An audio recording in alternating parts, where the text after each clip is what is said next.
নমস্কার বন্ধুরা, আহারে বাঙালি কিচেনে সবাইকে স্বাগত। আজকে করছি পমফ্রেট মাছের রেসিপি। তাই নুন হলুদ মাখাচ্ছি মাছটাকে। আর একদিকে একটা পেস্ট তৈরি করে নিচ্ছি আমি, টমেটো, কাঁচা লঙ্কা, আদা আর রসুন দিয়ে। পেস্ট আমার রেডি।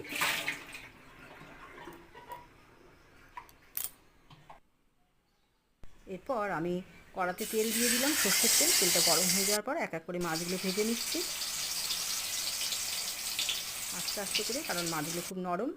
মাছ ভাজা আমার হয়ে গেছে। এরপর ওই মাছ ভাজা তেলের মধ্যেই আমি দিয়ে দেব পেঁয়াজ কুচি।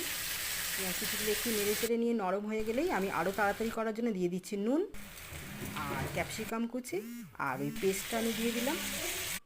এরপর আস্তে আস্তে করে আমি দিয়ে দিচ্ছি হলুদ গুঁড়ো।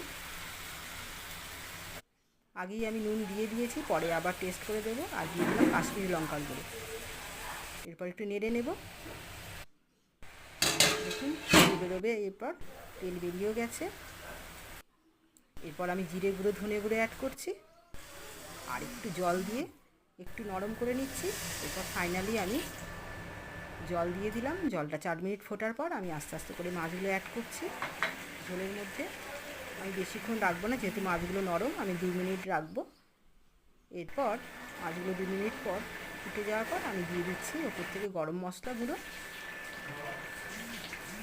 আর তারপর দিয়ে দিচ্ছি ধনেপাতা কুচি আর কাঁচা লঙ্কা। রেডি আমার পমফ্রেট মাছের রেসিপি।